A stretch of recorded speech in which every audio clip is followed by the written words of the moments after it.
Unlock the energy at Live Casino Pittsburgh during the Spring ZDX giveaway. Play daily to earn entries toward our giveaway drawings on March 27th and 28th, where you could win a share of over $55,000 in prizes, or race away in a new 2026 Acura ZDX all-wheel drive EV. Get charged up for the Acura ZDX giveaway on March 27th and 28th, only at Live Casino Pittsburgh. Gambling problem? Call 1-800-GAMBLER. Your local station, WMBS.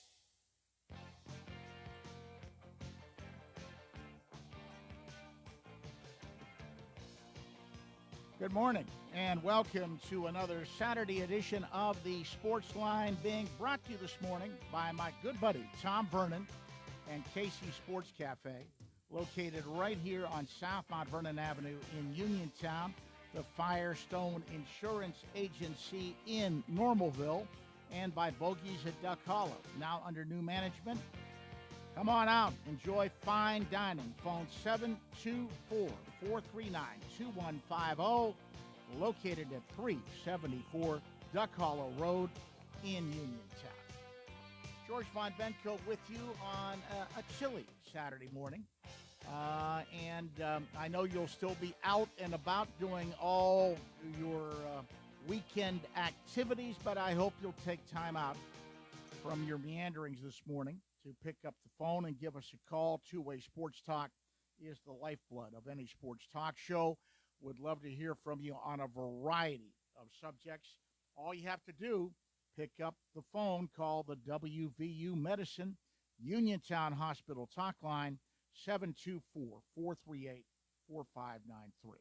724-438-4593. And we've got one line open if you want to jump in to the sports talk. Let's get to the scoreboard very quickly. And in Major League Baseball yesterday, National League, Miami beats Colorado 2-1. The Dodgers over Arizona 5-4. Interleague play, New York Yankees shut out San Francisco 3-0. Atlanta shuts out Kansas City 6-0, and Detroit beats San Diego 5-2. American League play, Toronto Blue Jays over the Athletics 3-2. LA Angels take Houston 6-2, and Seattle over Cleveland 5-1. In the National Hockey League, Detroit Red Wings down Buffalo 5-2, and the New York Rangers skate past Chicago 6-1. NBA action, LA Clippers take Indiana 114-113. Boston Celtics over the Atlanta Hawks 109-102. Cleveland 149, Miami 128. Houston over Memphis 119-109. Oklahoma City beats the Chicago Bulls 131-113. Toronto 119, New Orleans 106. Denver beats Utah 135-129. Golden State over Washington 131-126. Dallas downs the Portland Trailblazers 100-93, and it was the LA Lakers 116, Brooklyn 99. Top 25 college basketball action in March Madness. Number 1 Duke over 10th rated St. John's last night, 80-75. Number 3 Michigan downs number 18 Alabama, 90-77. 23rd ranked Tennessee over number 6 Iowa State, 76-62. And number 7 UConn takes number 11 Michigan State, 67-63. So that is a look at the scoreboard. Turning our attention to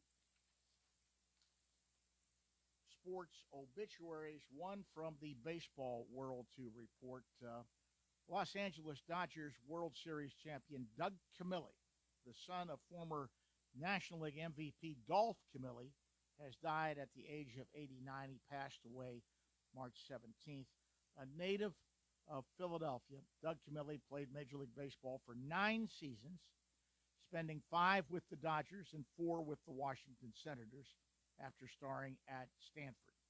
For his career, Camilli hit .199 with 18 home runs and 80 RBIs across 313 games. Before his MLB career, Doug Camilli played in the minors for the Spokane Indians, and the team remembered him with a statement on X. Camilli's best major league season came in 1962 with the Dodgers when he hit .284 with 4 home runs and 22 RBI in 45 games. He set career highs in homers and RBIs that year. One of the highlights of his career was catching a no-hitter thrown by Dodger star Sandy Koufax in 1964 against the Phillies. After his baseball career ended, Camilli got into coaching, working for the Senators and the Red Sox organizations. Doug Camilli, passing away at the age of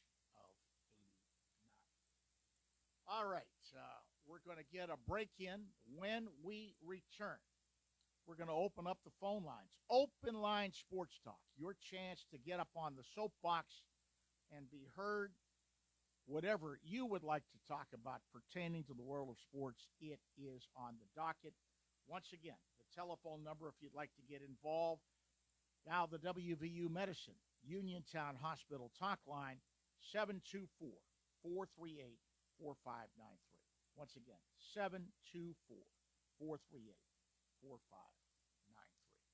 We'll be back right after this timeout. Looking to update your home? Koval Building Supply at 40 Monroe Avenue in Uniontown is more than your plumbing supply store. We specialize in kitchen and bathroom remodels that transform your space from outdated to outstanding. Our designers work with you to create the look you've always wanted with custom cabinetry, countertops, and flooring options to fit your style and budget. Call Koval today at 724-437-8824 or visit kovalsupply.com to plan your dream kitchen or bath. Koval Building Supply, everything you need to make your house feel like home. You can go to Big Box Medical Office. Now serving number 3,943. Or Hi, come on in.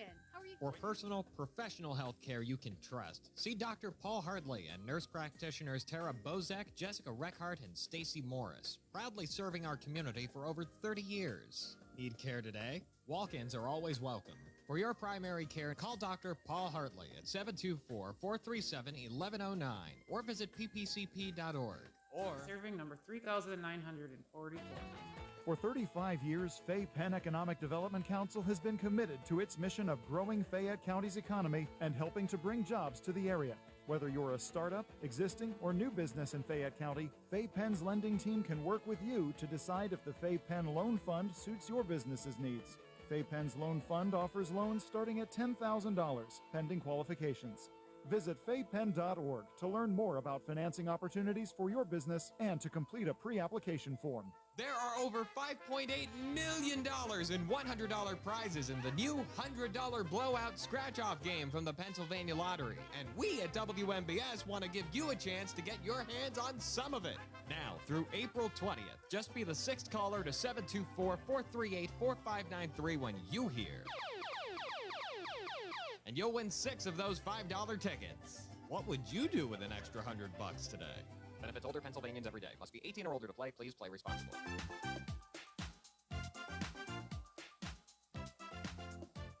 Hi everyone, this is Kelly Clark with Autoland Hyundai in downtown Uniontown. 724-208-5281. What makes buying your next vehicle for me worthwhile? I make it a very easy 5-step process. You look, you shop, you ask, you decide. And I listen.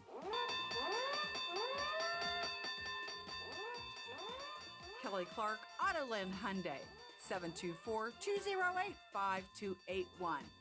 724-208-5281. Kelly Clark, Autoland Hyundai. I'll make you a good deal.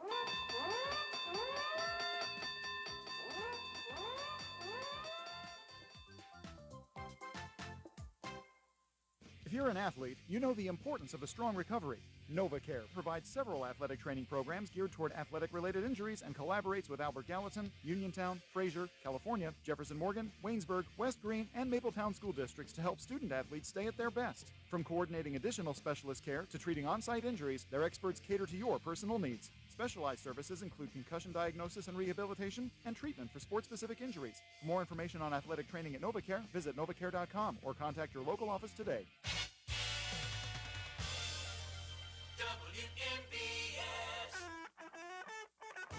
Hi, this is Rob King. You're listening to the Sportsline with George Von Benko on WMBS. And welcome back to the Sports Line on this Saturday morning. Programming note, I want to remind you we do have a guest in hour number 2, and we're going to delve into March Madness in depth with one of my favorite guests from CBS Sports. My good buddy Dan Bonner will join me to talk some college hoops at 11:30 in hour number 2. Let's go to the phone lines and take our first phone call of the morning. Good morning. You're on the Sports Line. Good morning, George.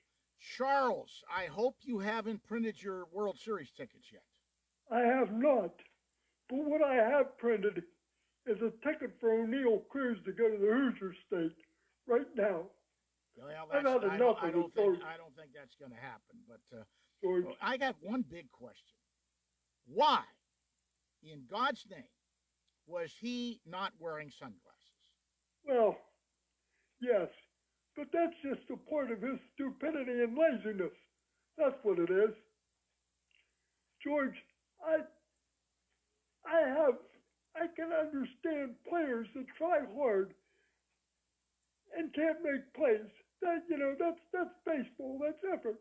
But a guy who won't use his head, won't try, I have no tolerance for that.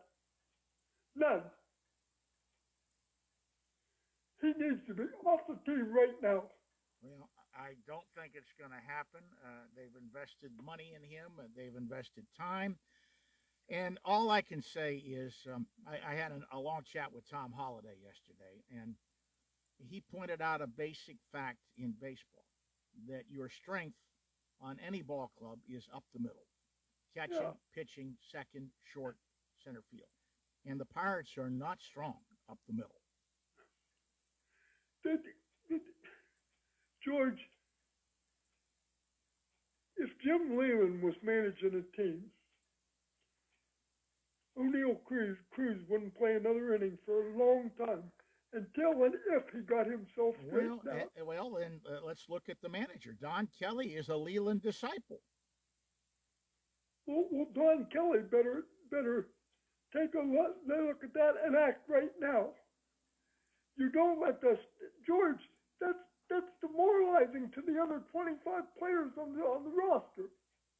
Well, if I were Paul Skeens, I would have been asking him right to his face, how come you're not wearing sunglasses? Yes, that's what I mean. It's demoralizing to the other 25 players who are trying to win.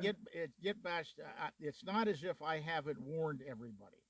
The Pirates, and Tom Holliday agrees wholeheartedly with me, they have a chance to be, unfortunately, one of the worst defensive teams in baseball. And they're starting off like it. But what's the worst of all? When you have someone that's not even trying, that's not even using his head. You can't tolerate that. George, I said before too, this is the most crucial year in the 140-year history of this franchise. With all the buildup in the off season, and people finally predicting some good things about the Pirates, they need to have a positive season this year. If they do not, they're as relevant as snowmobiles in the state of Florida. If they don't have a good season this year, that is not a certainty. That's not even a certainty that they're going to have I love all the buildup. I love some of the things they did, but inherently, if you look at that team, there are still areas where they're not good. Yeah, and like you said, it is up the middle because they're not strong. But the capper, George, is when you have somebody that doesn't even want to try. That's what I get. Well, I have and the zero other tolerance alarming for that. thing, and I realize I don't want to go off because it's only one game. The other alarming thing to me the other day, and we saw some signs of it in spring training, not being able to throw strikes out of the bullpen. That's not good. No. That is not good. And there you have people saying that the bullpen was supposed to be in good shape, and you have a big question mark about that. Well, I had a question mark. I thought they needed to add another bullpen arm. And what are we starting tomorrow? We're starting a guy who should be coming out of the bullpen. He's better suited to coming out of the bullpen in Madzinski. Instead, he's our fifth starter because they could not go out and acquire a veteran fifth starter to backstop this staff. That is on Ben Cherington and his staff. They may be better, but are they in the postseason talk? No. George, I said 83 wins, but no postseason. But anyway, George, there's other things I want to talk to you about. First of all, about March Madness, two things. Who do you like at this point, George? Well, it's hard to overlook the way Arizona's playing. Arizona better than Duke? You can't. They're headed for maybe a collision course because they're on other sides of the bracket. Arizona's coming out of the West. Duke is coming out of the East. When you get to the Final Four, Duke from the East will face a team from the South bracket. Arizona from the West will face a team from the Midwest bracket. So the way it's shaping up right now, and I'm not going to overlook. Arizona's going to face a tough game in Purdue. I like the way Purdue is playing. I really, really like the way they're playing. That's going to be a great game, I think. Michigan right now, I think, is going to swamp Tennessee when they face them. So I think they're coming out of the Midwest. Duke is probably going to come out of the East, although they got to get through UConn. And UConn has won, 16, 17 games, in from the Sweet 16 on. They've been one of the tougher teams in college basketball. That could be a very interesting matchup. I think the surprise for me, and maybe they shouldn't be a surprise because they're the tallest team in college basketball. They've got older players, Europeans. Illinois beat Houston the other night, beat them soundly. Florida has already been knocked out of the South. So I'm looking. Illinois? It's going to be Illinois against Iowa. Iowa has had a great run. They faced Iowa once during the regular season. Illinois won. Illinois is probably going to come out of the South. And right now, they may be playing as good as basketball as Arizona is. So it's not a slam dunk for Duke. No. If they face Arizona, it's definitely not a slam dunk. George. Now, if they face Michigan, they've already beaten Michigan once this year. Although Michigan would have revenge on their minds, but George, I wanted to ask you something. Well, let me tell you, if it's Duke and Illinois in the semifinals, that's not a cakewalk for Duke. Illinois is good. George. Yeah. George. The Johnnies had the Dukies on the ropes, but they couldn't finish. Well, that was a great move by Duke switching to a zone because they were eating Duke alive against their man-to-man. Yeah. And that slowed their offense down. I couldn't understand why the big kid from Portugal, Prey, never got much action in the second half after hitting those 3-pointers. For St. John's. Yeah, he barely hit the floor in the second half. Now, I love Patino as a coach, but I think he overlooked that kid. Okay, George, UConn and Duke, who do you like? I've got to stick with Duke, although it's hard to go against UConn, you know. Look, the last few times, though, UConn has beaten Duke, haven't They have, yeah. But George, I want to ask you something else about college basketball, and then I got a couple things about hockey. What do you think of the Hubert Davis situation at Chapel Hill? It was so tough for him to take the fall for what happened this year. He lost his best player. Yeah. I mean, there's nothing a coach can do about injuries. Yeah. You know, and he was just in the Final Four, 2 years ago? Yeah.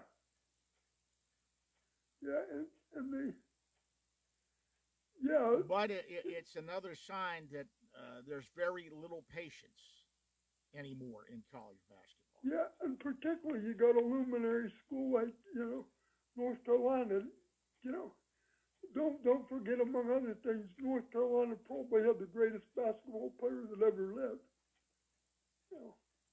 But it's a luminary school.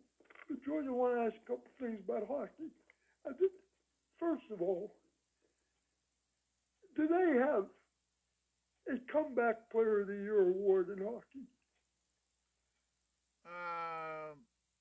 A similar award. Isn't that the Masterson? I don't know. Might be. Because I was thinking, you think Eric Carlson has a chance for that? I really don't know. He hasn't gotten much love. I thought he should have been Player of the Week a week or so ago, and he wasn't, And then the other thing I want to ask you, this young 18-year-old, player for the Penn, his name was it Kendall or something Kendall. like that? Ben Kendall. Ben Kendall. Does he have a chance for the Calder Trophy? No. No. There are other guys who are having much better years than he. Yeah. I mean, he seems to be in a lot of, clutch scoring for the Penguins, but you say there are other. There are other guys that are in consideration. I haven't even heard his name mentioned in connection with that. Do the Penguins make the playoffs? It's still problem. I mean, I'm looking at where they are right now. They're sitting at. They're second again. At 88 points. The Canes have 96. They're not going to catch Carolina. No, I didn't. Yeah. I know but that. This is the way it shapes up with other teams. Columbus has 87. The Islanders have 87. The Flyers have 82, and the Caps have 81. That's just in their own division. You look at the other division. The Bruins have 88. Ottawa has 86, and Detroit has 86. They've got work to do. They're not out of the woods by any stretch of the imagination. But if the playoffs started today, they would be in. They would be in. But I was encouraged that they finally won a couple of shootouts because they've been absolutely horrible in shootouts, and it cost them a lot of points this year. What I'm not encouraged about is their goaltending. I think their goaltending has been subpar since the Olympics. Yeah, they've been giving up 5 goals a game for about the last 3 or 4. Yeah. George, you're broadcasting both the Pirates and Penguins a day, or what are you broadcasting today? We've got the Penguins on later, I believe. Let me see here. Well, wait a minute. Penguins at 4 o'clock pregame show today. It's a 5 o'clock puck drop. Right. And the Pirates are playing at what, 4:10? Yeah. So we're carrying the Penguins. Okay. And then March Madness is on later tonight. Yeah. Speaking of the Penguins, they got another tough one today. Dallas is always tough. Dallas is good. Yeah. Yeah. I've wondered why they haven't won a cup in the past, but they usually run into like Edmonton or Colorado or something. Right. Anyhow, George, thanks. Thank you for the call. Take Bye-bye. care. Right, bye-bye. And that frees up both of our phone lines. If you would like to jump into the sports talk, give us a call on the WVU Medicine Uniontown Hospital talk line, 724 438 4593. Wide open board. You should have no problems getting through.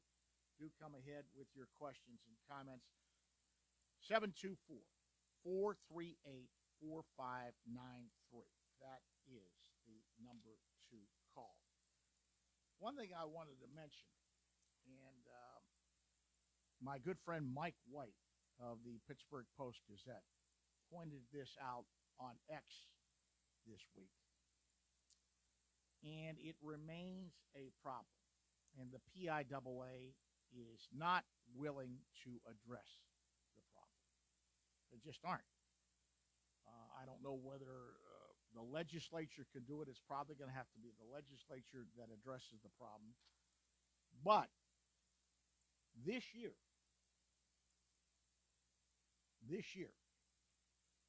in PIAA basketball, the champions, 11 of the 12 champions were either Catholic or private schools. Once again, the boundary schools, the public schools, at a severe disadvantage. 11 of the 12 champions in the PIAA basketball tournament this year, either Catholic or private schools. The only exception was Central Dauphin.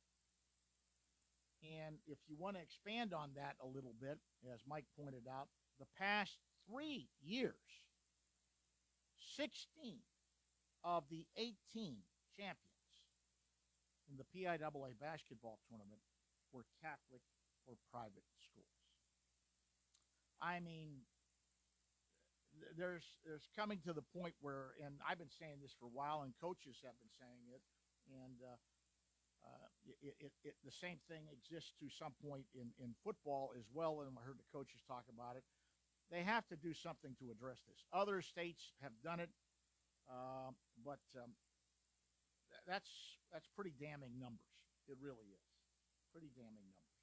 Let's take our second call of the morning. Good morning. You're on the Sports Line. Good morning, George. Hi, how are you? I'm fine. Hey, I think I know the reason why. I think God's on the Catholic side. Well, that's... I think the fact that you're able to recruit beyond your boundaries is the reason why. Yeah. I guess what now these fellas go to these the basketball players. I guess it must cost a good bit of money to go to a Catholic school today, right? Mm-hmm. I feel it's almost like a scholarship almost. Right. But what about a private school? Costs money to go there too. Oh, I don't know if it might even more than, I guess. Yeah. I just kind of wonder, do these transfers, Well, they're not paying for it out of their pocket. Oh, my. That's really playing with, pulling the cards out of the deck and playing with your hand. Yeah. I guarantee you they're not paying for it out of their pocket. Okay, I was wondering. Yeah. That's why it's such an imbalance. But, I mean, that's pretty stark numbers. Yeah. 11 of 12 this year, either Catholic or private schools. Yeah, I guess. And I mean, we're talking about the boys and the girls. Yeah. And then over the last 3 years, 16 of 18. Wow. Yeah, those are some numbers. But I guess you can't blame the kid. I mean, he figures, hey, I got a product here; it's worth something. I'm going to get something for it. No, I'm not blaming the kid, but you can't place the boundary schools at a disadvantage against those schools that are able.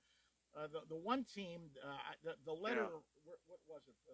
One of the school districts, Old Forge, wrote a letter to the PIAA, and I don't have the letter in front of me, but Mike White put it up on his X site, and the team that they lost to, Sewickley Academy, had kids from all over the place. Yeah, I guess. While the other school was playing with kids right in their own backyard. Right. That's right. That's a big disadvantage. Oh, that. Now, like somebody pointed out, and maybe with a little bit of merit, but I don't think much when you look at the overall numbers. Yeah. That team, before they faced Sewickley Academy, beat two either Catholic or private schools on the way to the championship game. Well, that can happen every once in a while. Yeah. But 11 of 12 is pretty sobering. Yeah. That's you're dealing yourself a winning. I wish we could play cards and win 9 out of 10 hands. That's for sure. Right. Yeah. All right, George. That's all I got for today. All right. Well, thank you for the call. You right. Take care. Bye-bye. That frees up both of our phone lines. Do come ahead with your questions and your comments. Pick up your phone. Now, the WVU Medicine Uniontown Hospital talk line, 724-438-4593. That number again, 724-438-4593. Love to hear from you. I wanted to bring that up about the PIAA, and I did. Pirates and Mets again today, 4:10 start at Citi Field. Mitch Keller, a right-hander for the Pirates, David Peterson, a left-hander for the Mets. And it was not an awe-inspiring first game for the Pirates. One of the problems that I have been talking about all along reared its ugly head, and that is team defense. I just look at the Pirates, and other people agree with me that know baseball a lot better than I do, that the Pirates, particularly their outfield defense, may wind up being one of the worst in baseball. And if you're relying on young pitching like the Pirates are, that is not a good recipe. It is not a good recipe. Let's go back to the phone lines. Take another call. Good morning. You're on the Sportsline. Hello. Good morning. Good morning. A couple weeks ago, I was listening to your program, and it brought back a lot of memories because my sister and I went to school at Laurel Highlands or North Union back in the late 60s, early 70s. Mm-hmm. And I was just curious, do you remember the game that we were at the Civic Arena and Webb Robinson threw that basketball from one side of the court to the other court, and we won? Do you remember that? Are you talking about when they won the state championship? Yes. That was against Cheltenham. It was the first time that the state championship game had been played in the West. Usually they played the state championship game in Harrisburg, played Cheltenham, and I remember the game. He made a great block at the end of the game to save the game, and then they won in overtime. Craig Littlepage and Cheltenham was a great team. It was coached by Paul Westhead. I was at the game, yes. Okay. Do you know what happened to Webb Robinson? He lives in Buffalo. I talk to him all the time. Oh, is that right? Yeah. Is that right? Yeah. Well, I'm sure he would remember my sister, Suzanne Robleski. She was one of his big fans. And but you know what? Thank you so much for bringing back so many wonderful memories and talking about the players, from back then. It's just, it's like we're there. I've been very, very lucky. I have remained in contact with a lot of the guys. I talk to Will a couple times a month. I talk to Jimmy Hobgood all the time. He was one of my best friends. And we have a group. In fact, we're meeting this Thursday. There's going to be about 6 or 7 of us from Laurel Highlands, Jeff Collier and the coach's son, Barry Taylor, and Rick Hogger, and Jack Beaner, and Gus Gerard. We get together for lunch at least once a month. Well, we live just 2 doors down from Jeff Collier. And if you mentioned Patricia and Suzanne Robleski, all of them would know who we are. And but my best to all of them, and thank you so much for a wonderful show. All right. Thank you for the call. I appreciate it. Okay. Bye-bye. Bye-bye. And another call real quick, and I got to get a break in. Good morning. You're on the Sports Line.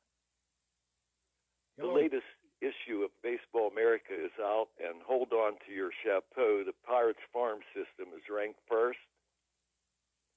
The main prospects are Edward Florentino, 19 years old, and a major shout-out was for Seth Hernandez, a pitcher. That's a kid that threw 102 miles an hour the other day in a spring training game against the Tigers. He was their number one pick out of high school last year. Right. So on paper, the Pirates' future appears good, but I recall within the last 10 years or so, they were ranked really high, but nothing really occurred. Well, let me tell you an old saying in sports. Potential will get you fired quicker than anything else. You understand? Yeah. Sometimes it doesn't always pan out. Now, they've got the number one prospect in all of baseball. He's playing at AAA right now. Right. Connor Griffin. Right. Yeah. So, but as I said, the potential is one thing. They haven't had a great track record, really haven't, at developing that potential, particularly hitters. Their track record is abysmal. Yeah, the days when Howie Hack was around, and it seemed like we got such great players, Parker, Bonds, and Stargell, and Howie Hake used to get players from Latin. The Pirates were one of the first teams that dipped into Latin America, and Hake was the forerunner of that. And they always had, and that you're right. Look at the hitters that came up through their system. That's what they were known for. Not anymore. Yeah, we had a monopoly on Latin America for a long time, but things are very competitive, and I guess it takes money, and they're just not. The owner is kind of a miser. Yeah, it's great to hear the farm system is rated that highly, but the proof is in the pudding. When they come up to the big leagues, do they stick and do they make it? That's the proof. Yeah. Right. Yeah. Okay. Thank you for the information. You take care. Bye-bye. See you, George. Bye-bye.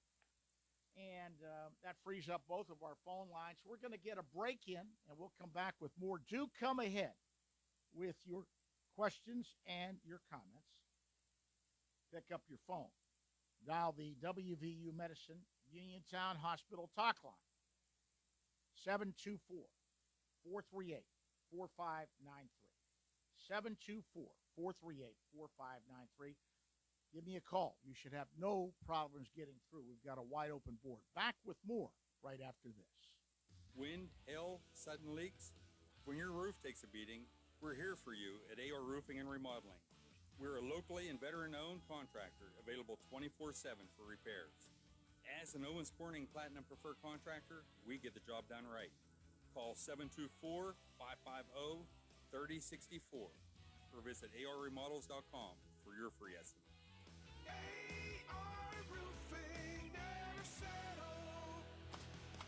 You may have noticed a new internet company knocking at your door with claims like, "I'm not here to sell you anything," or "I wouldn't lie to you." The truth is, Armstrong has played an important role in your community for decades, and we're not going anywhere. That new internet provider will probably change their name, get bought out by another company, or fold completely. Armstrong, the internet you count on, the people you trust. Visit ArmstrongOneWire.com today or anytime in the future. Why move? Grow into the home you love and transform your space with First Federal of Greene County. They offer home equity loans, home equity lines of credit, and FHA Title I home improvement loans, all to keep your roots planted where you want to be. Visit a loan officer today or lock in your rate before the market heats up and apply online anytime at ffgc.bank. First Federal Savings and Loan Association of Greene County, member FDIC, equal housing lender, NMLS number 458729. Chris Parker Jr., it's spring and everything's turning green. Here at Autoland, our customers are saving green during the Hyundai Getaway Sales Event and 0% financing. I'm listening. Get 0% financing for up to 60 months on a new 2026 Santa Fe with standard third-row seating or up to $3,500 HMF bonus cash. The 2026 all-wheel drive Tucson also has 0% financing for up to 60 months or HMF lease cash up to $5,500. Just see us for details and ask about no payments due for 90 days. Can you tell me more about your leasing specials? We have great lease event specials going on now, such as a 26 Kona SE crossover for $219 per month and a 26 Elantra SE with amazing fuel economy for $199 per month. Just see us for details. Well, Hyundai Assurance, America's best warranty, 10-year, 100,000-mile powertrain protection, 5-year unlimited miles roadside assistance, Autoland Hyundai, 25 East Fayette Street, downtown Uniontown, or visit their website, AutolandHyundai.com. And remember, you'll always pay less to drive the best at Autoland Hyundai. Laurel Highlands Wealth Advisory Group of Janie Montgomery Scott in Uniontown is a proud sponsor of Sportsline. When you work with Janie, it's about going beyond investing. It's about connecting your life and your finances in a way that makes sense for you. The team partners with you through each stage of life to help you set and reach your financial goals. To learn more about the Laurel Highlands Wealth Advisory Group at Janie, be sure to check out their website at www.lhwag.com. Laurel Highlands Wealth Advisory Group of Janie Montgomery Scott, LLC, member FINRA, NYSE, SIPC. Unlock the energy at Live Casino Pittsburgh during the Spring ZDX giveaway. Play daily to earn entries toward our giveaway drawings on March 27th and 28th, where you could win a share of over $55,000 in prizes, or race away in a new 2026 Acura ZDX all-wheel drive EV. Get charged up for the Acura ZDX giveaway on March 27th and 28th, only at Live Casino Pittsburgh. Gambling problem? Call 1-800-GAMBLER. Looking for a great place to eat in Uniontown? Stop by Casey's Sports Cafe, located at 243 South Mount Vernon Avenue and proudly owned by the Vernon family. Casey's is open Monday and Friday from 7 to 3, Tuesday through Thursday 7 to 7, and Saturday and Sunday 7 to 2. Come check out their new items and delicious entrees. And remember, Casey's can cater your next event. Whether it's breakfast, lunch, or dinner, Casey's is the place to eat. Call 724-550-4126.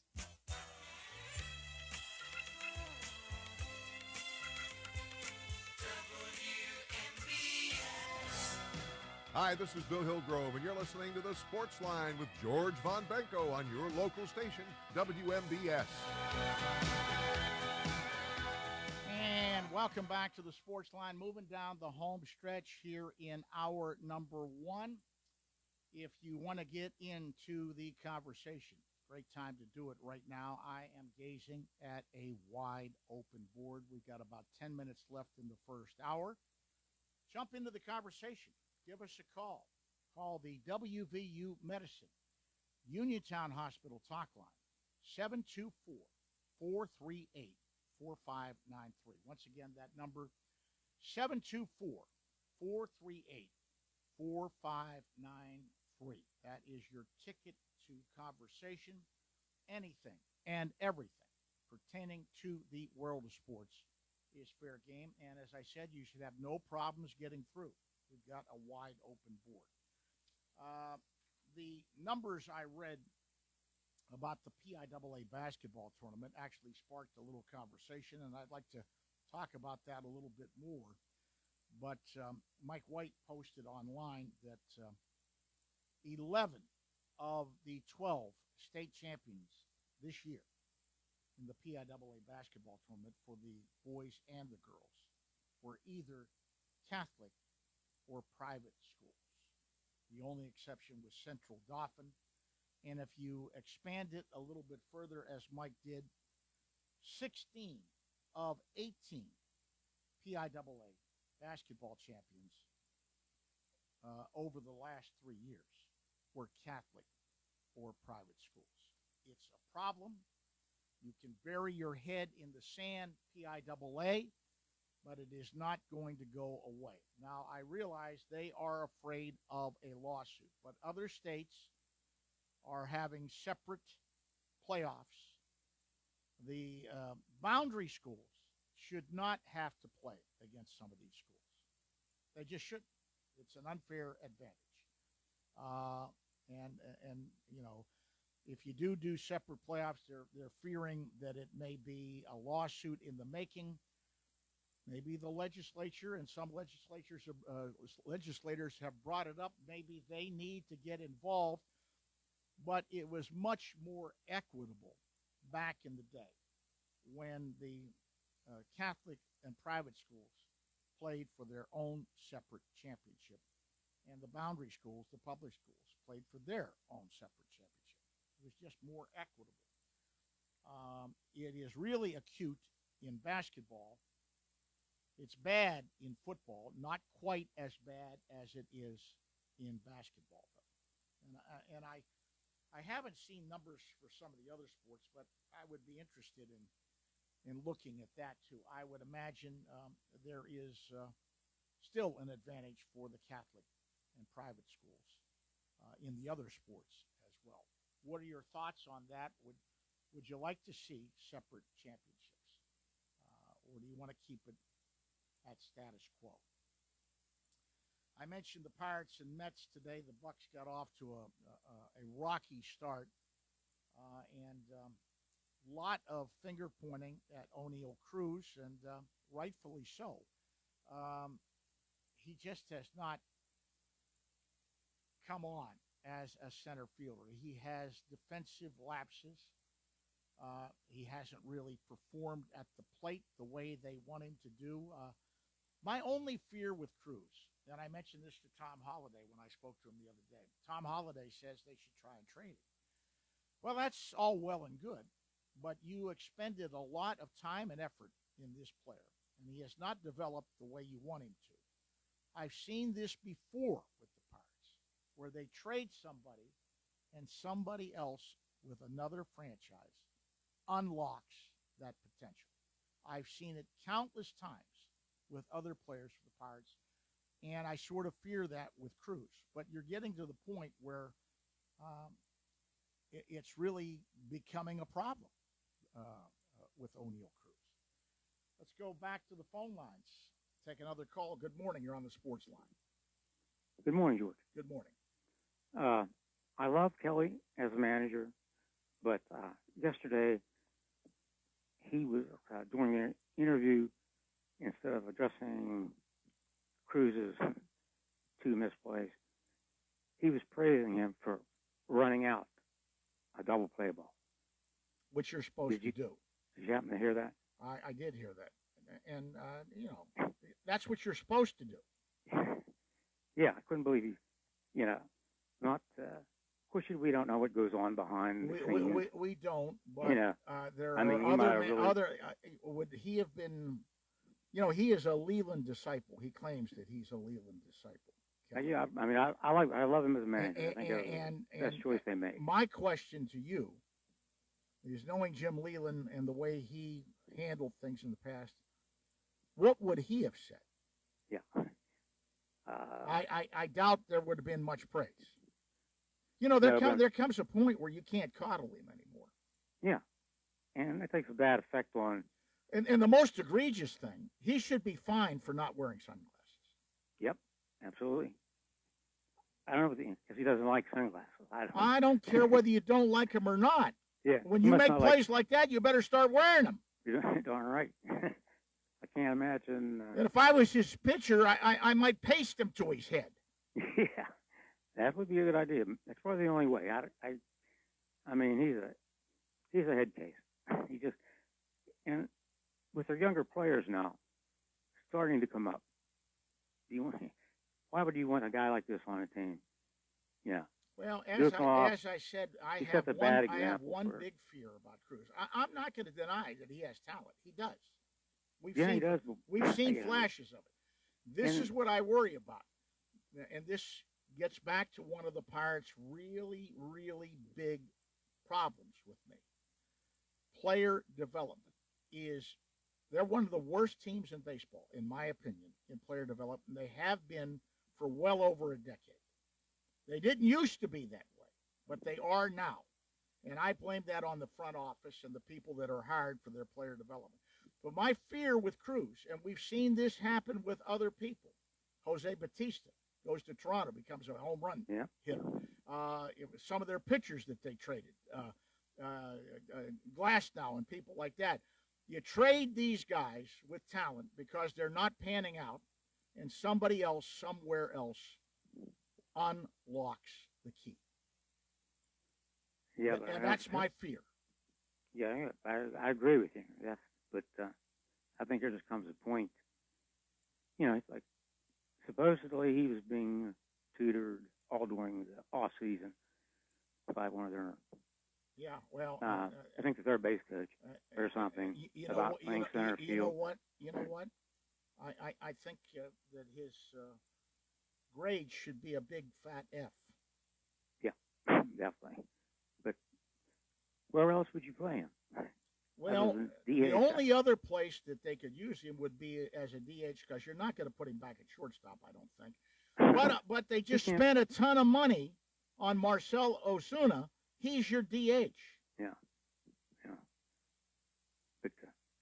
But putting back in it, like he bobbles ground balls to him out in center field. So only that does shortstop. But well, unfortunately, what I have been yelling about all through spring training is a very real possibility that the Pirates could be one of the worst defensive teams in baseball, particularly outfield defense. Yep.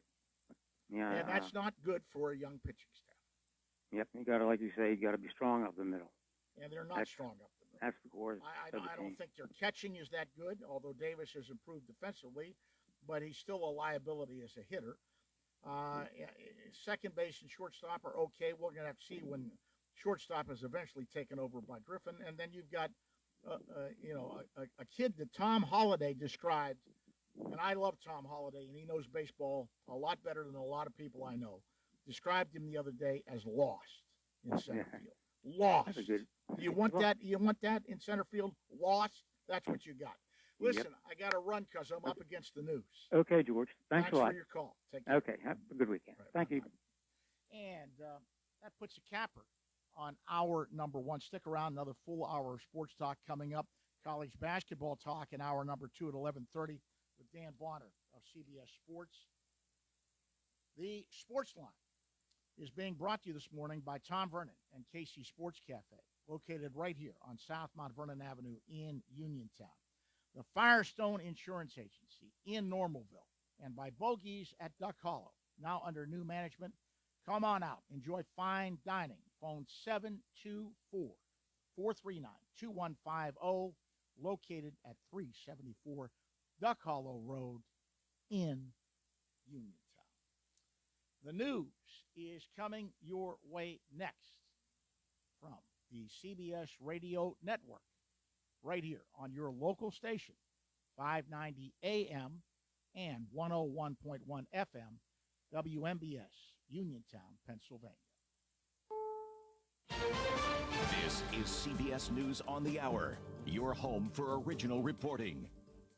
I'm Wendy Gillette. Organizers of No Kings rallies protesting Trump administration policies hope to break records today. The demonstrations are planned in every state as well as internationally. CBS Miami reporter Morgan Miner. There are protests from Key West all the way up to Coral Springs. The No Kings protests are aimed at pushing back against President Donald Trump and executive overreach. And it comes as the president is facing some pushback over the war in Iran and ICE deportations. Organizers announced this day of protests after the killings in Minneapolis of Renee Good and Alex Preddy. Organizers say those participating in today's protests must do so peacefully. President Trump signed an executive order to restart paychecks to TSA workers who have not been paid in a month. That's brought sick-outs, and some workers have quit, as CBS's Jason Allen reports. Across the country now, more than 500 officers have decided not to come back at all. They have quit. That is going to put pressure on staffing, even if some of those other officers start to come back to work once they start to see paychecks start to hit their accounts again. The workers could receive paychecks as early as Monday.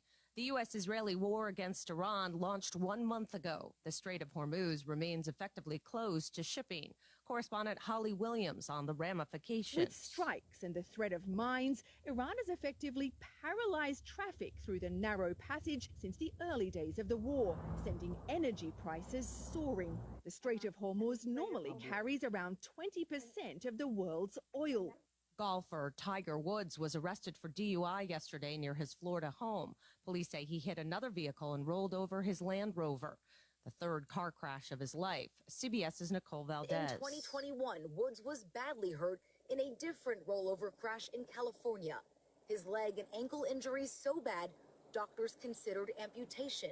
Just this week, his return to competitive golf was looking up after he played in an indoor golf tournament Tuesday, and rumors swirled about a possible return to the Masters. No one was hurt in the accident. The crew of Artemis 2 is in Florida, hoping to launch within days from the Kennedy Space Center to fly around the moon. Launch in 10 seconds if you're syncing your watches. NASA selected this crew nearly 3 years ago. They've trained for this mission ever since. This critical test flight will shape NASA's future lunar timetable. It's also the first time people have ever flown on the SLS rocket or in the Orion capsule on top. Correspondent Mark Strassman reporting. This is CBS News. What is going on? What's going on here? How is this possible? Great storytelling starts here. Oh, come on. Why? It's time for 60. Jen. Route 21 Furniture. Take the road to your perfect home. Sleep well tonight. Try out a new mattress from Route 21 Furniture with a large selection of mattresses, all sizes and comfort levels, with great prices, free local delivery and setup, and financing options. Route 21 Furniture. Open weekdays 9 to 5, Saturday 10 to 5, Sunday noon to 4. 724-737-2222 or Route21Furniture.com. Route 21 Furniture. Take the road to your perfect home. Uniontown Liquidation Outlet wants to thank you for borrowing our special pay at 2025. Come shop with us for the lowest prices around. We have toys, home goods, tools, electronics, and much more. We offer layaway, so stop in today and ask us how it works. We are located inside the Uniontown Mall. The Uniontown Liquidation Outlet. Visit us on Facebook, Uniontown Liquidation Outlet. Hope to see you soon. It's no game when it comes to PlayStation prices. CBS's Jennifer Kuiper explains. PlayStation. Another PlayStation price hike of $100 means the gaming console will cost 30% more than it did last year. It's the second time in less than a year that Sony has upped the price tag on its popular gaming console due to U.S. tariffs. Also, the war with Iran has created a massive bottleneck of energy and manufacturing supplies, creating more price pressures for goods, including electronics. Jennifer Kuiper, CBS News. There are efforts to provide more affordable options in Las Vegas amid complaints of high prices. There is value on the Strip.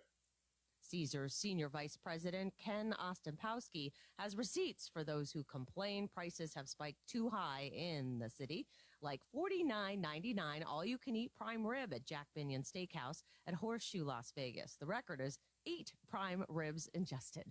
Wendy Gillette, CBS News.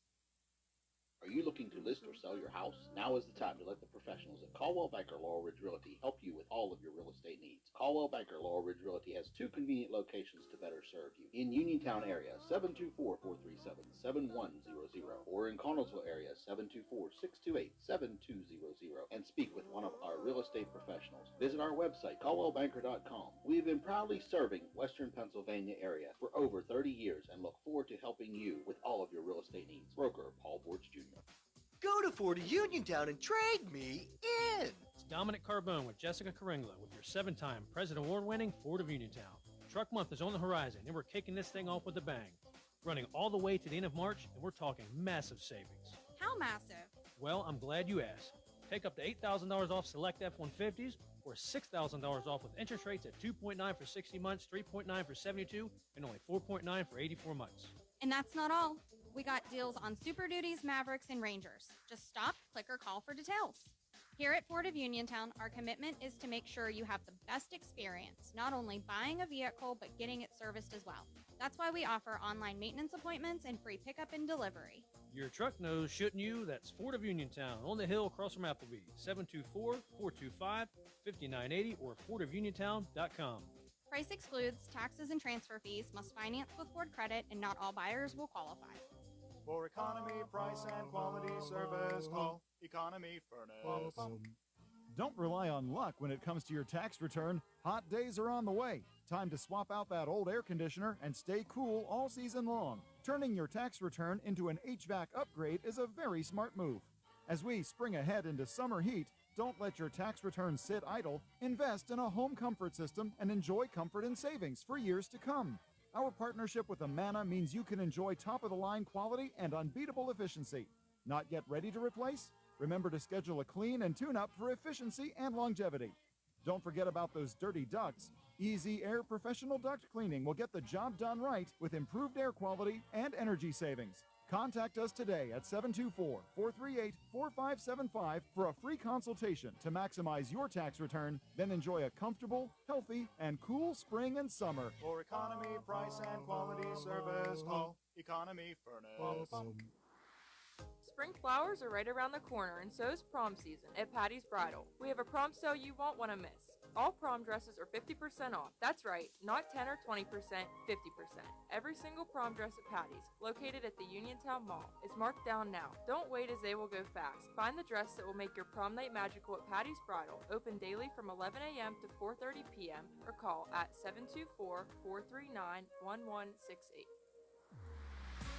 Warm weather means you'll be spending more time outside. So enjoy your deck or patio with retractable or fixed awnings from Lifetime Awnings. Made in the USA with manufacturer and customers guarantees, Lifetime Awnings products last. Lifetime Awnings is veteran-owned and operated with a 10% discount to all military veterans and their families. Call Lifetime Awnings 724-554-6067 or email John, the owner, at lifetimeawningsusa@gmail.com. Your local station, WMBS.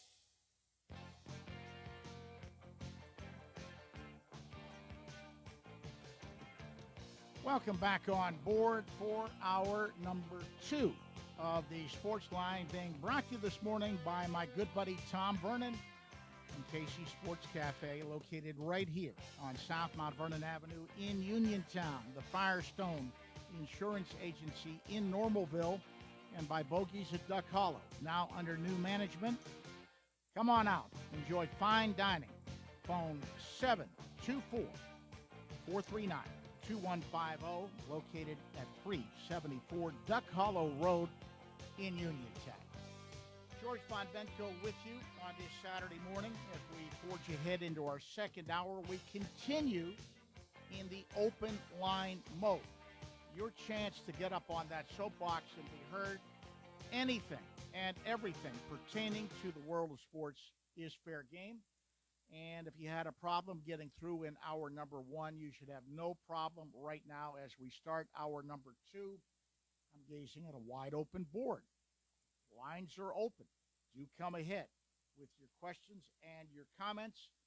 Call the WVU Medicine Uniontown Hospital talk line, 724-438-4593. Once again, 724-438-4593. WVU Medicine, Uniontown Hospital talk line. Anything and everything pertaining to the world of sports is on the docket. We've had some baseball talk. We've had a little talk about public, private, and Catholic schools and the PIAA, and just a smidgen of NCAA basketball talk. We're going to get into that in depth at the bottom of the hour. One of my favorite guests, Dan Bonner from CBS Sports, will be joining me for some March Madness talk at 11:30. But until that time, it's just you and me. Love to hear from you. Don't leave me hanging, folks. Pick up that phone. Two-way sports talk is the lifeblood of any sports talk show. And I'd love to hear what's, as Myron used to say, what's on your cranium. Give me a call. Once again, lines are open. WVU Medicine, Uniontown Hospital talk line, 724-438-4593. Once again, that number, 724-438-4593. Do come ahead with your questions and your comments. As far as the NCAA tournament today, we have a couple of Cracker Jack games on tap. Really do. I'm excited about today's matchups.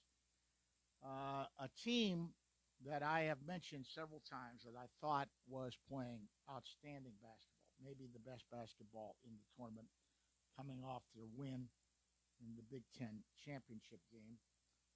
Number 8 Purdue will take on a team that is also hitting on all cylinders. second-ranked Arizona. That game is at 8:49 this evening. Number 8, Purdue. Number 2, Arizona. 8:49 this evening. The first game of tonight's twin bill, of the two games in the Elite Eight, is a Big Ten matchup. How about the showing of the Big Ten? They really have flexed their muscles in this tournament. But we have a rematch of a game that was played in the Big Ten earlier this year when we have Iowa, the Cinderella Iowa Hawkeyes, and you could call them a Cinderella even though they're from a major conference and are playing outstanding right now. Iowa and number 13, Illinois. And Illinois, tallest team in college basketball. They've got all these Eastern European players. Brad Underwood has done a great job recruiting older players in some instances.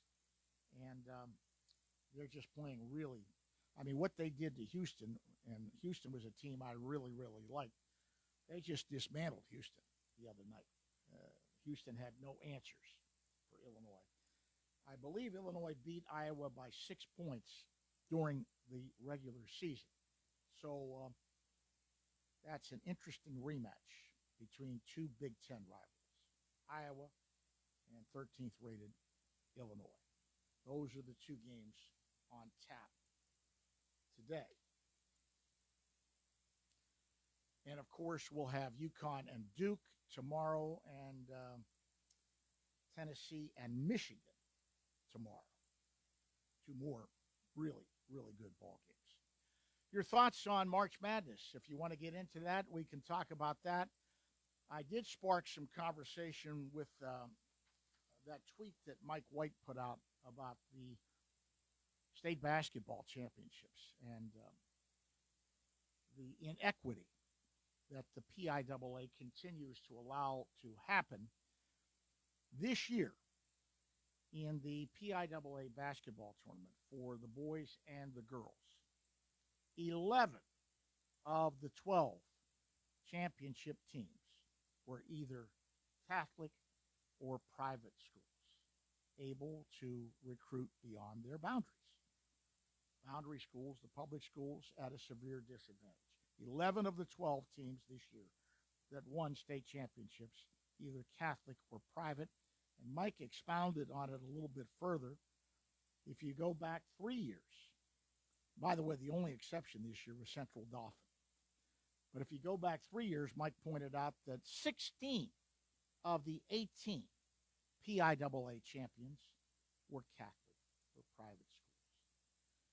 We've come to a point, particularly in basketball. It hurts in football, but occasionally some of the public schools are able to cope in football. But basketball is a minefield for them right now. And I know they're worried about possible lawsuits, but I think the PIAA has to take some action. There need to be separate championships. There really do. Other states are doing it, but there needs to. And that's the way it used to be in Pennsylvania for many, many years. It's the way it used to be. So there is a precedent. But I think we've reached that point where these numbers are hard to ignore. I'd like to know your thoughts on that. Do you have any feelings about that? Also, the disastrous first game for the Pirates sparked some conversation in hour number one. And I mentioned, and I hate to say I told you so, but I told you so, that I thought that the Pirates had a chance to be one of the worst defensive teams in baseball, particularly their outfield defense. And boy, did that show through in the opener against the Mets. Bucks and Mets go at it again today, 4:10 start at Citi Field in New York. Let's go to the phone lines, take our first phone call here in hour number two. Good morning. You're on the Sportsline. Hi, George. How you doing today? I'm fine. How are you?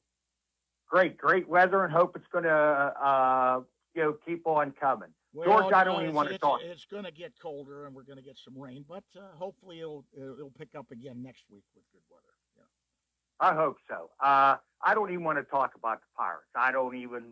I don't even want to go there. It's too early, and Well, it was only one game, but right. it's something I've been talking about all along. Defense. I see you on that defense, George. That that defense, I'll tell you what, like you said earlier to Chuck, no middle. Definitely. I mean, what Holiday said about the middle, that is the most important part of your And team. that's how you build. Right That's how you build a successful ball club. You build it with You know, strength up the middle. Yeah. It was a shame to see Skeens go 2/3 of an inning and just, Cruz not wearing sunglasses out there. And, it was a shame. It really was. And I don't know. I mean, if Cruz keeps this up, I don't know what you're going to do in center field. You can't, unless you put Magnum out there. Well, he can play center field. He's the best outfielder on the team. As far as defense, I feel that Cruz really don't got no trade value. What are you going to do with them? They take him out of center field. What are you going to do with them? You either going to make him you've got a problem. The only place where you could really play him is as DH, but you went and spent all that money on Marcell Osuna. He's your DH, so he doesn't have a spot. Right. And if it wasn't for O'Hearn and Lowe, that was most of the Pirates' offense. You take those two bats out of the lineup. Yeah, the guys that they acquired did well, but as I've said, if they're going to improve this year, the guys who had off seasons last year, Cruz, Reynolds, other guys, have to pick it up. And if they don't, well, you've got problems. All right, it's going to be another. George. My prediction is they're going in. I mean, they're going in the 80. I haven't predicted right now 78 and 80, 82. That's why I got them picked up. I mean, you might get a few more wins here and there, but I just don't think it's going to turn the corner right now. This defense ain't going to get any better, and you're going to get into these games right here where, the pitching's going to keep them low. You get in the middle of that bullpen, you don't know what they're going to expect. Well, one of the things with the bullpen is something I saw rear its ugly head at times during spring training, and Neil Walker even pointed this out on the telecast the other day, throwing strikes. If you're coming out of the bullpen, you've got to throw strikes. You've got to. Well, George had 8 walks. That eight walk. What was it? 8 or 9 walks, and I think they walked in 2 runs. That ain't a damn good performance from your pitching staff right there, to giving that many free bases out there. And as I said, it's still only one game, and I'm not going to jump off the cliff. But what we saw were signs that I had seen all through spring training. These are things that I was concerned about, and I think rightfully so. Yeah. Well, from what I see, George, you're 100% right. Now, the next subject I want to talk to you about, you're absolutely right about this basketball.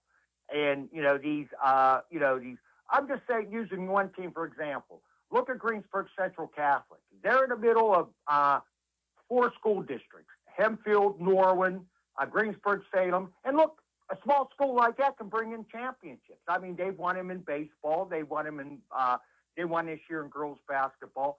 And, they said this a good while back. I don't know if it was Gene Call or somebody. They said that, I don't know if it was Bob Smizek or somebody. They said they're going to divide these Catholic schools up and give them their own section. And just like in football, Pittsburgh Central Catholic, look how they recruit, And, it's all, how do you know North Allegheny don't recruit? I mean, you got 2 teams like in that Section 6 in football. You got Norwin and Hempfield. They ain't going to exist. In those sections, they ain't going to exist. Now, basketball, well, it's even worse in basketball. That was basketball that I read. 11 of 12. 11 of 12 state championships this year were Catholic or private schools. 11 of 12. Yeah. Look how many years Oakland Catholic recruited. When Susie McConnell was there. Stereo. Yeah. They recruited for years up there. Well, and I have friends of mine who say, well, it's not fair. Well, no, it's not fair to the boundary schools because they can't go out and get kids like the private school. The private schools are another completely different. The Swickley Academy that won, they had kids from all over the place. Yeah, yeah. So, but and somebody said, well, you're not being fair. No. There's a precedent for this. For years and years and years, the Catholic schools and the private schools played for their own championships. Right. And, I don't know. This will get me, George. What does these schools recruit? I mean, is it something like an NIL system in college? Well, I can tell you this. It costs money to go to a Catholic school or a public school. Yes, and somebody asked me this earlier. I can guarantee you, those kids aren't paying to go there. I agree. 1,000,000%. 1,000,000%.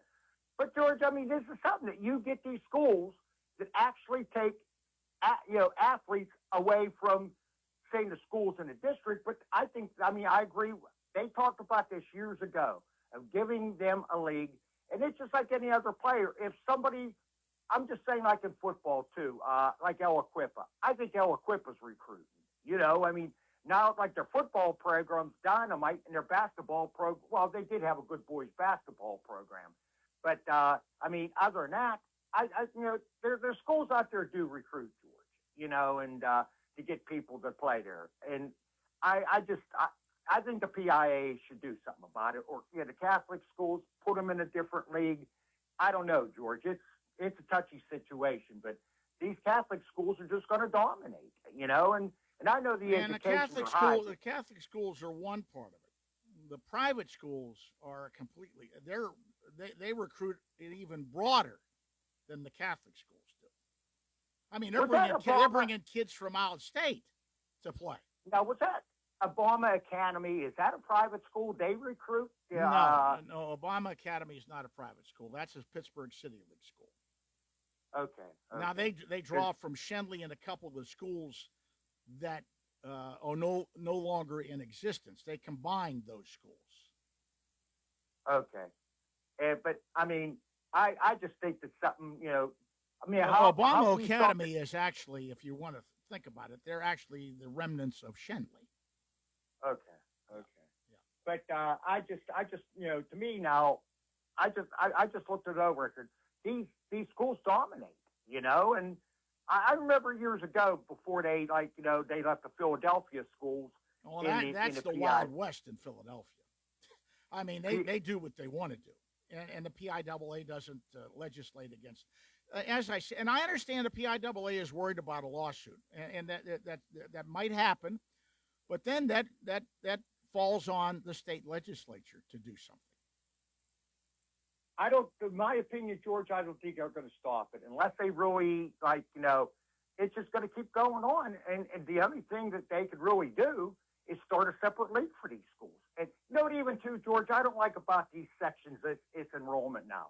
Now, just like in most of your high school sports, mainly like in football in the area, you had like the old conferences you probably remembered, the Foothills Conference, the Keystone Conference, and all that stuff.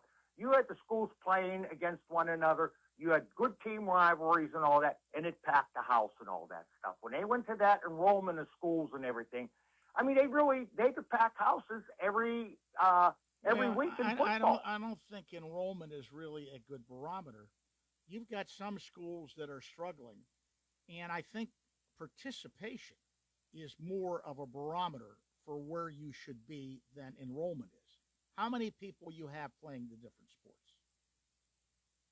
I think, myself, I think football's going down. Now, this flag football, what they're starting right now, this could be the whole new game right now. Now, basketball, a lot of kids play basketball. Now, soccer's got big in the area and that. This lacrosse and this field hockey's got big. But I have to agree with you there. I think enrollment in football's going down. But I don't even know how teams like Jeanette does it. They keep their system going, and they keep their program. Jeanette has gone through some real problems in recent years because they've had some of their. We talked about the transfer rule. Jeanette lost a bunch of players from a couple years ago that transferred to other school districts.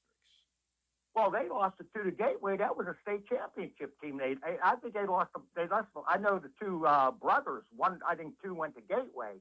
That was pretty much. I think the next year they only had they hardly had enough to play.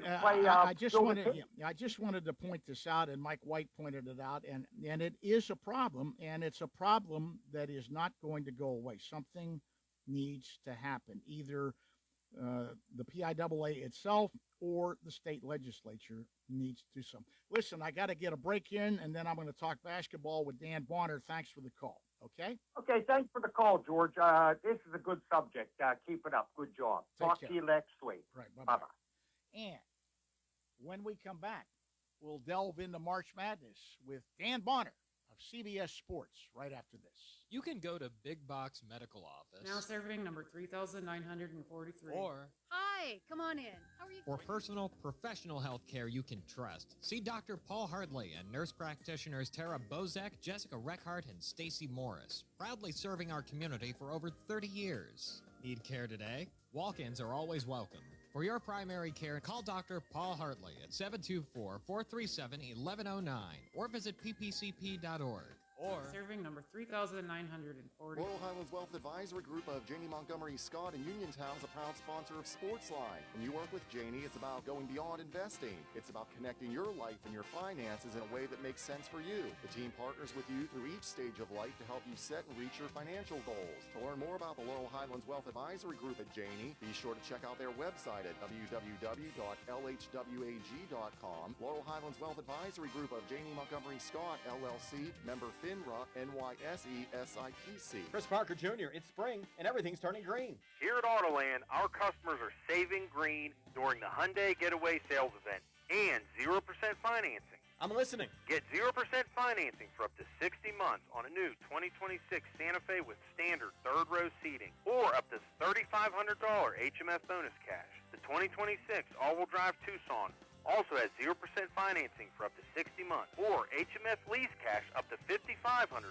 Just see us for details and ask about no payments due for 90 days. Can you tell me more about your leasing specials? We have great lease event specials going on now, such as a 26 Kona SE crossover for $219 per month and a 26 Elantra SE with amazing fuel economy for $199 per month. Just see us for details. Plus Hyundai Assurance, America's best warranty, 10-year, 100,000-mile powertrain protection, 5-year unlimited miles roadside assistance. Autoland Hyundai, 25 East Fayette Street, downtown Uniontown, or visit their website, AutolandHyundai.com. And remember, you'll always pay less to drive the best at Autoland Hyundai. NovaCare Rehabilitation in Uniontown is accessible for all of your recovery needs. New at NovaCare is pelvic floor physical therapy, a specialized program to treat patients with pelvic floor dysfunction related to bladder, bowel, sexual function, and pregnancy postpartum. These issues can affect both women and men and include urinary frequency, urgency and incontinence, pelvic pain, constipation, IBS, menopause, painful periods, and more. Call 724-437-0556 for an appointment in Uniontown. Personalize your care with NovaCare.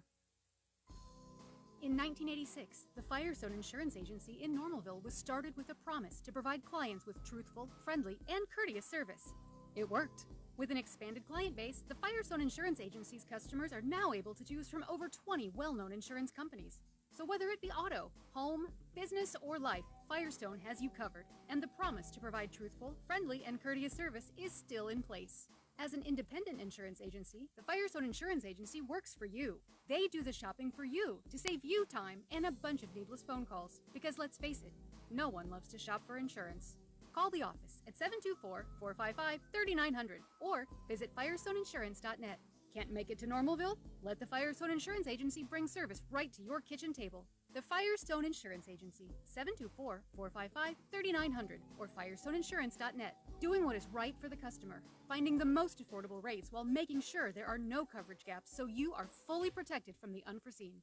Are delinquent credit cards, medical bills, and personal loans stressing you out? Are you unable to catch up? Are the debt collection calls just too much? If yes, then call Zebley Law at 724-439-9200. Zebley Law provides free in-person consultations. Then, using our decades of experience, we recommend a plan for relief. Before hiring a debt relief company or an out-of-town bankruptcy firm, call the local law firm serving Fayette, Washington, and Greene counties since 2001. Call Zebley Law at 724-439-9200.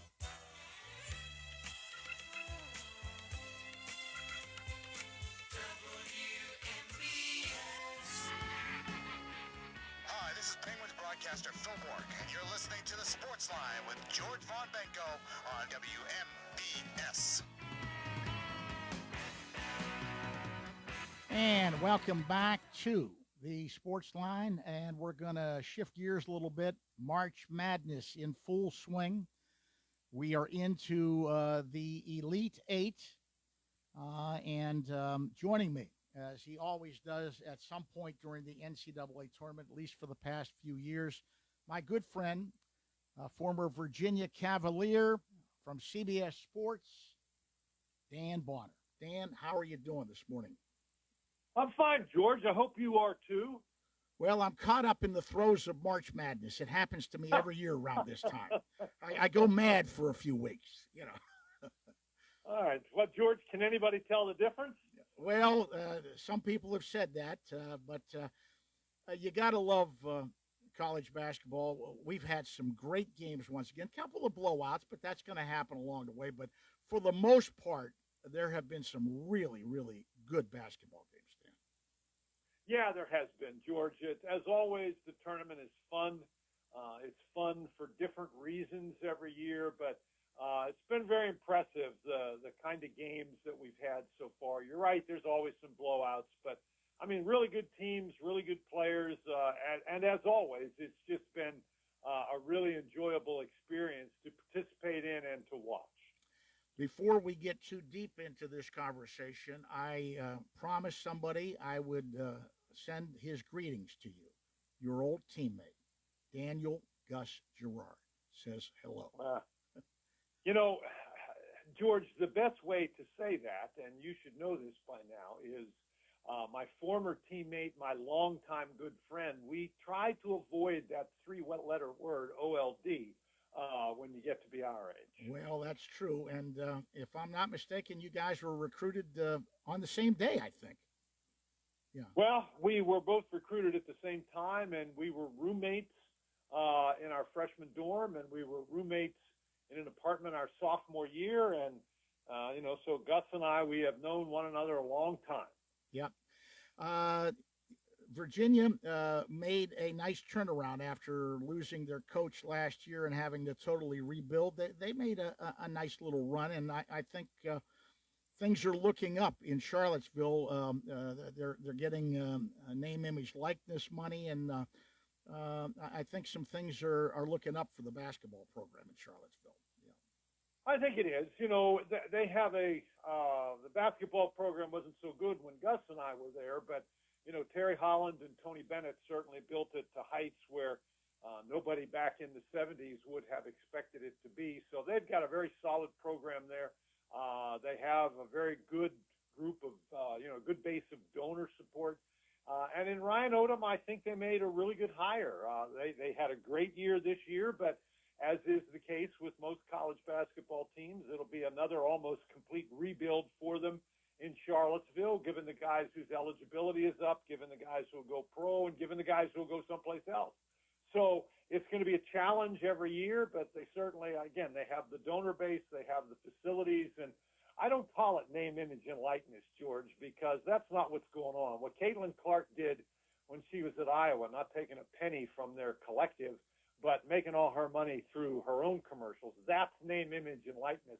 What we're doing now is we're paying the players, and we can't say that because then there's another organization out there that's even greedier than the college presidents, and that's the government. Mm-hmm. And as soon as we start saying we're paying the players, then they're going to decide that the players are employees, and the presidents certainly don't want to give up the money that would require. That's going to be coming. They're going to be looking at that. I think there's a lot of problems with the system, and of course, I hear so many complaints on the show about the transfer portal and the way things go there. You've got some guys transferring four times, you know.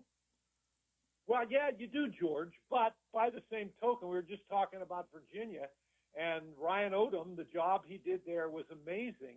But Virginia was Ryan Odom's fourth school in 6 years.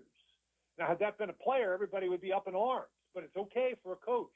You know, Will Wade can sign at North Carolina State and then just take off. And, what a story! What a story that's been this week. tell the people at North Carolina, not even tell him. You know, have his agent send an email to the athletic director, and that's, you know, eventually that'll be okay. But I do not have a problem with the way the system works in college basketball. I'm totally in favor of the players making money. Why should it just be the coaches and the college presidents who are making all the money? And I'm totally in favor of the players having the ability to move around. Now, the coaches don't like that because they want to have control over the situation. But I'm totally in favor of that. If a player needs to be at 4 schools in 4 years, then so be it. Like I say, coaches, they go to 4 schools in 6 years, and nobody seems to mind that.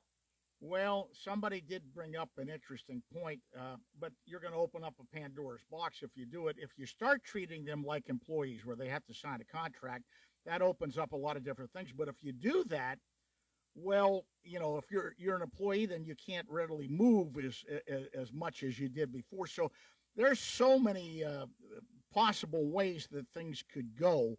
And I don't think we've seen the end of what's going to happen. It's still evolving, I think, this whole thing. It's going to be evolving for a while, George. I don't think that anybody who says they know where it's going is just fooling themselves, because they don't. This whole thing is going to evolve. But the one thing that's going to stay the same is the college presidents are going to be out there grabbing every single dime, every single penny. Well, I guess we don't have pennies anymore, but every single nickel that they can. So let's get into the nuts and bolts of the tournament. And I'll start off by saying, what a showing in the tournament by the Big Ten. Well, it's one of those years for the Big Ten. And, of course, the Big Ten hasn't won a championship since 2000 when Michigan State did. But they're certainly well positioned this year. They're going to have at least one team in the Final Four and possibly as many as 3. So it's been a great year for the Big Ten, but nobody's really going to be thinking about that if one of those Big Ten teams doesn't win the championship. Everybody's going to say, well, I didn't win the championship again. The team that, and maybe I should have given them more credit than I did after I watched them the other night, dismantle what I thought was one of the better teams in the country, Houston, and they just handled them. They're big. They have those Eastern European players. Some of them are highly skilled. Some of them are older. Brad Underwood has put together a really interesting team that I saw play a little bit during the season, but not as much as I probably should have looked at them. Illinois is a lot better than I thought they were. They're pretty good. Well, they really are good. And the thing that was impressive about their performance against Houston was their defensive performance. This is an Illinois team that has great size at every position. They don't have any 5'9" guy trying to play point guard for them. They've got great size at every position. In that Wagler kid, they have a freshman that nobody ever heard of before he became a star. And they can really put points on the board, and that by itself puts pressure on a team. Everybody talks about defensive pressure. Well, there's offensive pressure too. When the other team's scoring so well, you feel pressure that you have to score too. So Illinois has all the elements. Brad Underwood is obviously a very good coach. He's put together a very, very good team. Now they're not unfamiliar with Iowa, and Iowa isn't unfamiliar with them. So I think that'll be a really close, interesting game. But Illinois is very good, and Michigan is very good. My own personal opinion, I think that Arizona is the most complete team in the tournament. And one of the reasons I say that is they scored 109 points the other night and only made 5 threes. Yeah. Think about that. That's pretty amazing. Yeah. Now, there was a time in college basketball before we had a shot clock and a three-point shot where teams scored 80, 90 points on a regular basis and nobody was impressed. But this Arizona team, is able to beat you in a lot of different ways. And so if they have a cold night shooting the three, it doesn't matter because they'll beat you up some other time. But I think Arizona is the most complete team. I'm not sure that there is another team in the tournament who could beat Arizona in a 7-game series. But, of course, it's a tournament. It's one game. It's not a 7-game series. And so anything can happen in one game. And they're playing Purdue, And who Purdue I is a team think that- is playing maybe as good as anybody, and I've been saying that since they won the Big Ten tournament. They had a little lull. I saw them early in the year, Dan, and I thought they were great early in the year, and then they went through a period when they weren't really playing well, but then they got into the Big Ten tournament. They've been playing pretty well. Well, they have, George, and you've been watching it long enough to know that every team, even a really, really good team, goes through a lull, at least one lull, during the course of the season. And Purdue at times has struggled with really athletic teams, and certainly that's what Arizona is. But Purdue has, they can be really efficient on both the offensive end of the court and the defensive end of the court. And I'm with you. When they're playing well, they can beat anybody, and they're playing well right at the moment. Yeah, that could be a real interesting game to watch. And then, of course, as a former ACC player, I'm going to say a bad word to you. Duke. Okay. Duke. You Cavalier guys didn't like the Blue Devils too much. Well, back in the 70s when we were both terrible, that really wasn't that big a deal. Beating Duke was beating Duke. But this game is very interesting. Between the two of these teams, they've won 11 national championships, which is bad for everybody else because you make every other fan base think that winning the national championship is easy. And as I have told you many times, George, it's hard to win a game in this tournament, much less win the whole tournament. But these two teams, they've got a track record, don't they? They really do. And great matchup between UConn and Duke. Two teams that I really, really liked, and I picked them in two different brackets, and then I had another bracket. Went by the wayside. We talked about Houston getting beat by Illinois. St. John's loses to Duke last night, and I really liked the way St. John's was playing, but they got derailed a little bit when Duke went to that zone because they were really tearing up the Duke man-to-man. Well, and it's funny, George, and I spent a lot of my regular season working games with Jim Boeheim as part of a three-person crew. And Jim Boeheim, of course, that's what he did. He was a zone guy. And his opinion is that everybody in college basketball plays man-to-man. And so everybody works all the time on your man-to-man defense and, more importantly, your man-to-man offense. And so when somebody throws a zone at you, teams, it's not that they don't know what to do, but they just haven't worked on it as much as they work against man-to-man. And you make teams stand around and, things come off the rails a little bit. And Duke is a team, keep this in mind. Remember now that when Mike Krzyzewski coached the Olympic team, Jim Boeheim was one of his assistants. And Jim Boeheim spent a lot of time explaining zone concepts to Mike Krzyzewski, and they even tried to teach it to those pro guys. Now, they never used it, but they taught it. And so the zone and the teaching of a zone became a thing that they did at Duke, and John Shire has continued it. And it's not just enough to go out there and have everybody stand around in a 2-3 zone. You have to teach it. You have to work on it, and Duke does. The zone is obviously something that you see a lot of teams use it effectively. Nobody uses it all the time, but when somebody throws it up there, it's hard for the other team to adjust. It is, and St. John's had some problems adjusting to it. But the other thing that I thought really helped Duke, and what a story it is, to have a injury like Foster did and come back in 3 weeks or a little bit more than that, and he contributed mightily last night when they really needed a boost. Well, he sure did. He's a good player. He's come in for some criticism. Everybody's saying, well, you play the other Boozer kid as your point guard and why you're playing Caleb Foster. Well, he showed you last night. He's just a very solid player. And my goodness, if I understood correctly what I read, he came into the arena when they showed up and got off the bus on a scooter. Yes, that's true. Yeah. I don't know that I've ever heard of that, and I've been doing this a long time. So, number one, he's a tough kid. They don't win that game last night without him. It'll be interesting to see whether he's able to go, or whether that will have a negative impact, his participation in the game. But, They got everything they needed from Cam Boozer, and that's consistent. They get that from him every night. But can they get somebody else to contribute? They got Evans, and they got Well, Foster. he stepped up with some big time shots last night. Well, I think he's the key.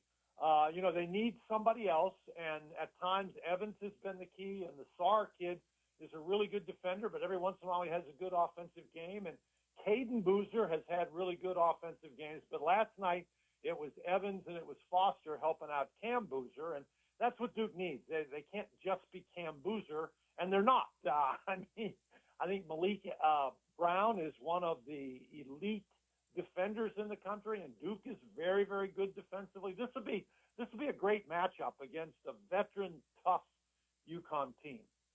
Well, I'm looking forward to it. I want to talk about some things that have happened in coaching. Okay. Were you surprised that North Carolina jettisoned Hubert Davis?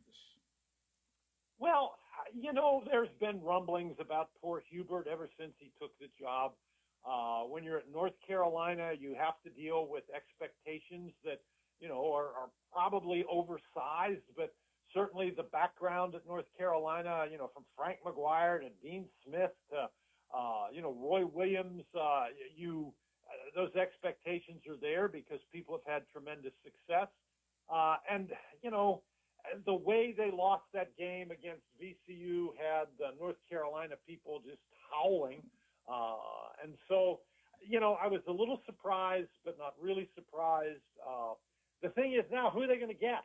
And I all this talk about, Tommy Lloyd and TJ Otzelberger and, Nate Oates and, come on, those guys are in very secure situations. Why would they want to go in to a place like North Carolina? It is North Carolina. I understand that. I'm not saying it's not one of the top jobs in the country. But the thing that keeps running through my head is they have made such a large monetary investment in football that, I know they have a big donor base, and I know they have people who are very enthusiastic about it, but where are they going to get the money to do what they need to do in basketball? And who are they going to convince to go there in the face of those expectations if the financial situation doesn't look really good? Well, the thing that made me wonder about Davis, and yes, the VCU loss was bad. I think they had a 19-point lead at one point, but he did lose his best player. And there's no arguing about it. That guy is his best player. Well, no, he did. Yeah, there's no question about that. And it's hard to win games without your best player. Now they did. They played pretty well. But when you're playing really good teams, and VCU was a really good team. Now the 19-point lead, and that was a problem blowing that lead. But they didn't blow the lead because Hubert Davis was making all sorts of coaching errors. They didn't make shots. And that's the only way you can blow a lead like that. All you got to do is make one basket, make one play, and that breaks the curse, and you're good. But North Carolina couldn't do it. And Hubert Davis, he can do a lot of things, but he can't play. Right. Well, it'll be interesting to see what happens there. Now, locally, and you did a couple of games this year, were you surprised that Pitt retained Jeff Capel? Not really. That whole situation is, in this day and age, and again, Pitt's budget for paying the players doesn't come anywhere close to what the budget for the top schools in the Atlantic Coast Conference is. And Pitt invested a great deal of the money they had for playing players in the, what's his name? The big kid from Iowa State. Yeah, I know who you're talking about. Yeah, and I can't remember his name now. Jackson. Yes, that's right. And, then the Pitt doctor decided the kid couldn't play despite the fact that the Mayo Clinic said, he was okay. So when you have a very small budget for paying the players, relatively speaking, and you invest a large portion of that money in a player who doesn't play for you. Now, I guarantee you that even though Pitt won't let that kid play, he's going to transfer somewhere else on a medical red shirt, and he's going to have a fine season somewhere else next year. So when you're in that situation, it's, a smart athletic director, a smart athletic department looks at the situation and says, wait a minute, this guy we have here is a solid guy for our program. He's had success in the past, and we need to fund him properly. And if we fund him properly and he still doesn't do it, then we'll get rid of him. So I was a little bit surprised that they kept Jeff Capel, but I was impressed that they had the good sense to do so. Okay. Getting back to the tournament, we talked about all the contenders and what might happen. How do you see it playing out? Who do you see facing each other in the championship game, and who do you see tearing down the nets? Well, let's start with who I see tearing down the nets, because I think, I've already mentioned this, I think Arizona is the most complete team left in the tournament. And I would be surprised if they weren't the team that, cut down the nets. So I'm going to say Arizona. So obviously Arizona is going to be one of my teams in the Final Four. And as great a story as I think Iowa is, and I think, there's no better story in this NCAA tournament. I mean, for heaven's sake, Bennett Sturts, think about this, George. 2 years ago, he was second team all-conference in his Division II conference. Mm-hmm. Now, that must have been a heck of a conference. Right. And now he's got his team in the Elite Eight. And how about the big kid that transferred from Robert Morris, who's made all these big shots for Iowa? Well, George, think about this. Everybody's saying, well, there's no mid-majors among these teams. Well, there is. They're just wearing Iowa jerseys. Yeah. The four of the kids who start for Iowa were Drake last year. One of their top guys off the bench was at Drake last year. One of the kids that's playing on the team as a freshman, they signed him at Drake last year. And then there's the kid from Robert Morris. So all these guys weren't good enough to play in the Big Ten, but now they're in the Elite Eight. So there's your Cinderella right there in Iowa. I just think Illinois has too much. Now, again, these teams played during the season. Six-point game, yeah. Absolutely. So it's a very competitive game. So I do not count out Iowa under any stretch of the imagination. They will have, in Bennett Sturts, they will have a guy who is unflappable, who will take care of the basketball, who will get it where it needs to go. But I just think Illinois has too much size and skill. So I would pick Illinois in that matchup. I'm going to pick Duke over UConn, and then I think Michigan. The other team for me is going to be Michigan. Right, and then who's facing Arizona quickly? Oh, what the hell is even the bracket, George? It's either Duke or Illinois out of the other side. Okay. Facing well, Arizona, I would say Duke then. Duke and Arizona win it. Okay. Hey, I appreciate your time. I got to get a break in before the top of the hour. Always great to catch up with you, and don't be a stranger, okay, Dan? All right, George, thanks for the invitation. It's always fun to talk to you. Take care. Dan Bonner from CBS Sports, and we'll wrap things up right after this. Unlock the energy at Live Casino Pittsburgh during the Spring ZDX giveaway.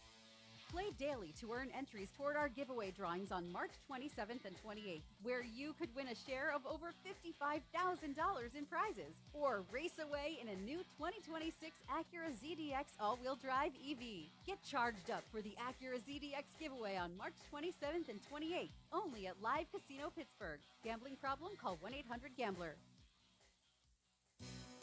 Looking for a fireplace? Koval Building Supply at 40 Monroe Avenue in Uniontown is more than your plumbing supply store. We specialize in fireplaces of all fuel types, such as gas, wood, pellet, and electric. We're now featuring Harmon pellet stoves from Forge and Flame, perfect for keeping your family warm and cozy. Call Koval today at 724-437-8824 or visit kovalsupply.com to start planning for the winter season. Koval Building Supply, everything you need to make your house feel like home.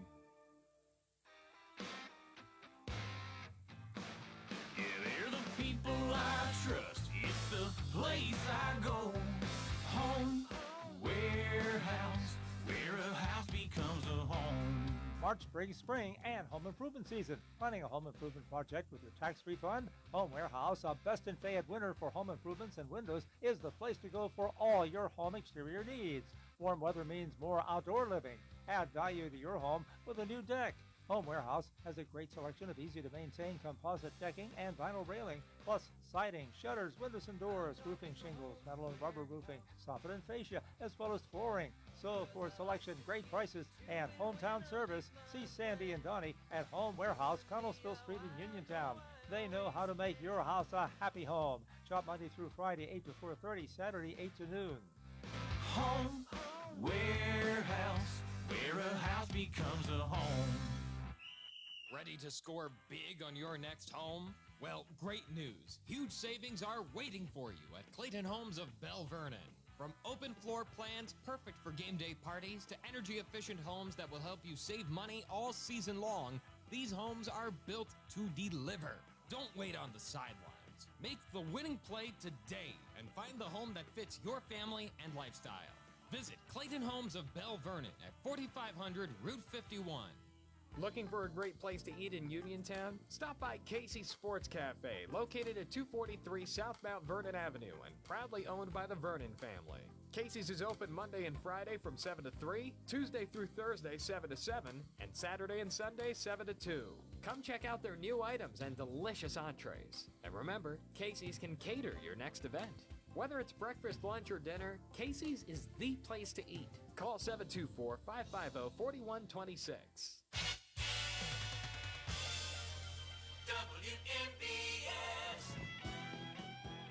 Hi, this is Pirates broadcaster Greg Brown, and you're listening to the Sportsline with George Von Benko on WMBS.